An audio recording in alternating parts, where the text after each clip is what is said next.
Hello everyone, welcome to the final Godzilla video I will be doing prior to the release of Godzilla King of the Monsters.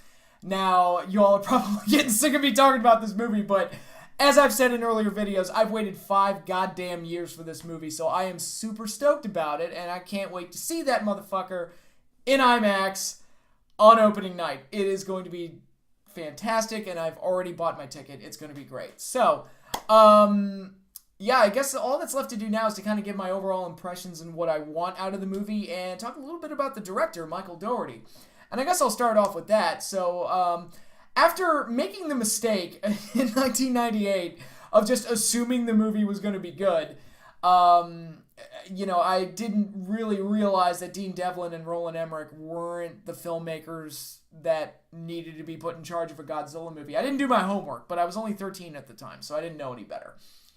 But once the 2014 film came out and they put Gareth Edwards in charge, I was like, okay, I'm going to do some background investigating on this guy. And I watched his other movie, Monsters, and I really liked what he did with that film. And I was like, okay, I can see this guy being put in charge of a Godzilla movie. And then I saw the 2014 film and I really enjoyed it.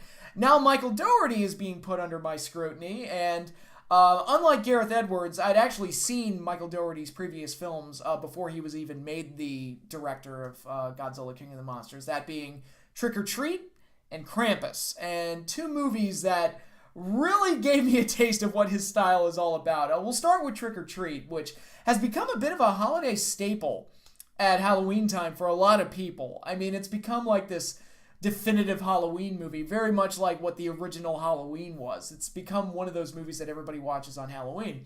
And with good reason. It is absolutely the perfect movie to watch at Halloween time. And really a great movie for the holiday with all these little individual stories. It's almost like the Pulp Fiction of Halloween films in a way, where it's all these individual stories with all these characters, and you keep looking for where all the little stories are going and how the stories will intersect and if they intersect at all. And there's a certain creepy character by the name of Sam who's sitting around watching everything and observing everything that goes on Halloween night. And there's werewolves and monsters and serial killers and all sorts of other things. It is a good old-fashioned fun time and just a love letter to the horror genre and to the holiday of Halloween with its imagery, its effective use of suspense and horror elements. I think Trick or Treat is probably the film that Michael Dougherty is going to be known for when it's all said and done. I think, Godzilla is a decades-long property that has been around forever, and he's just the latest director coming to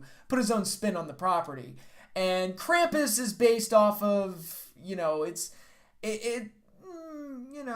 I guess Krampus is kind of unique, but even though it's based off like ancient myths and stuff. But I think Trick or Treat is unique enough, and so it stands out so much that that's the film that's going to be linked to him forever, I think. And I mean that in the best possible way. He made a holiday classic, and with great, I can't stress enough how great the film looks and how well it's acted and how well done the horror movie elements are when they introduce all the other more supernatural elements and the more violent elements, and how well all of that goes. It's a very effective movie and very different from a lot of other horror movies and a lot of other movies based on Halloween. I think it's definitely worth a watch. I highly recommend Trick or Treat. If you have not seen it, go and see it this Halloween. I recommend it highly. Just October 31st, man, just pop on Trick or Treat and you'll be good to go. I think it's a great movie to watch around the holiday. And his other film, Krampus, another holiday picture, is really cool. Is that it's kind of cut from the same cloth as all those other movies that are like they're Christmas movies, but they mix it with things that aren't very Christmassy. Like Gremlins. Gremlins is a perfect example of that. I love Gremlins. Gremlins is a great movie. It's a great creature feature, but it's mixed in with all this Christmas iconography. Die Hard's probably the best example of that, where it's the greatest action movie of all time, this violent spectacle on Christmas Eve. It's terrific, and I love it. But so Krampus is kind of the latest in a long line of those type of movies, where it's as much a Christmas movie as it is another type of genre film, in this case being a horror film, where we get like the evil, twisted Santa Claus creature known as the Krampus. That comes out and terrorizes a certain family that brought about his wrath on this one Christmas Eve, and all the family members are being picked off one by one, not only by the Krampus but by his various other helpers, like his evil-looking elves and his evil gingerbread man, which that was such a Sam Raimi thing. Like that, the evil gingerbread men. That's like I could see Sam Raimi doing that. I could also see Joe Dante doing that. It was just such a. It's so ridiculous, but it's like we got to do it, right? I mean, I feel like there must have been a discussion during the making of this film. It's like, all right, is this too silly? No, we're just gonna go for broke and just do it, and it ends up working within the context of this really weird film.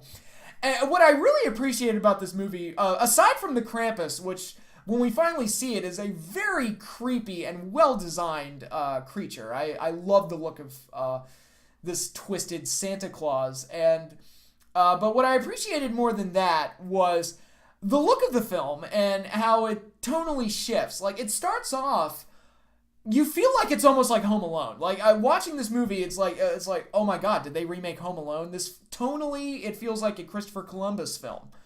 And then once the horror elements come into play and the Krampus starts wreaking havoc, it turns into more of a traditional horror film. And the shift isn't as jarring as it sounds the way I'm describing it. It actually does feel like this creature just comes in and just kind of ruins a Christmas movie, basically. And I really enjoyed it, and I really like it. It's a very weird film. It's a very dark film, but it fits my sensibilities, and it's something that I really enjoyed. So, watching Trick or Treat and watching Krampus, both films which I highly recommend. Monsters, Gareth Edwards' film, that's more for somebody who likes those slower paced science fiction films, like I do, which is one of the reasons I like the 2014 Godzilla film. It's like, what's wrong? Come on, guys. You can't have the monsters in every single scene. Come on, I like a little build up and suspense. But what Michael Dougherty did here with these two films is that they're shot beautifully, they look great, the visuals are great, and he knows how to make the monsters look cool.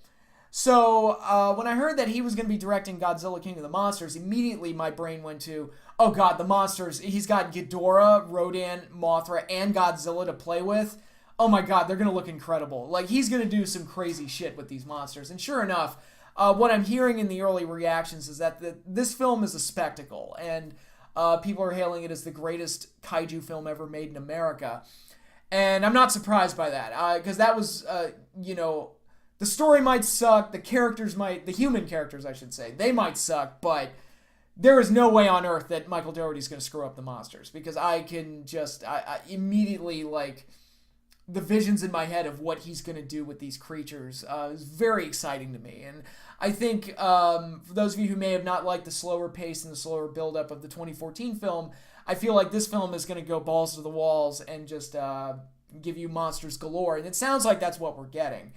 Aside from that, I think the cast of this film is very strong. I've put over Vera Farmiga several times in the past. I loved her performance in Bates Motel as Norma Bates. I thought she was great in that. Millie Bobby Brown, who's from Stranger Things, very good in that show. We get Tywin Lannister from Game of Thrones, one of the best actors from that show. It's a very strong cast. Ken Watanabe is returning. Sally Hawkins is returning. So we've got this big monster-filled spectacle, and it's surrounded by all these great actors that can hopefully move the story along, keep the pace moving, and not be annoying. The only character I'm worried about is the Tom Middleditch character, who looks like he's going to be the quippy one. And I can already tell he's going to annoy me a little bit. But aside from all that, this looks like a glorious love letter to the genre and to the character of Godzilla and all of his co-stars. And everything I've seen from the marketing to the posters. I mean, this movie has some of the best posters I've seen for a movie in a long time. The only other poster that even comes close are actually the other MonsterVerse films, like Godzilla 2014 had some great posters, and Kong Skull Island had some great posters that harken back to, like, Apocalypse Now. And the Last Jedi poster, specifically the one of Rey holding up the lightsaber split between Kylo Ren and Luke. Say what you will about that movie, that poster looked incredible. And these posters look incredible. Every single piece of art they released for this film just gets me even more jacked up. The trailers have been great. Everything about this movie looks like it's exactly what any monster fan would want. And I'm not expecting like anything Academy Award worthy or anything like that. I'm expecting a great deal of fun and a huge spectacle that captures what it was like for me playing with my old Trendmasters Godzilla figures back in the day. And hopefully that's what they did, and hopefully that's what I'm in store for when I ultimately see the movie May 30th, right before, I guess, opening night, I guess what you would call it. I've already bought my ticket. I'm good to go. It's going to be an IMAX screening.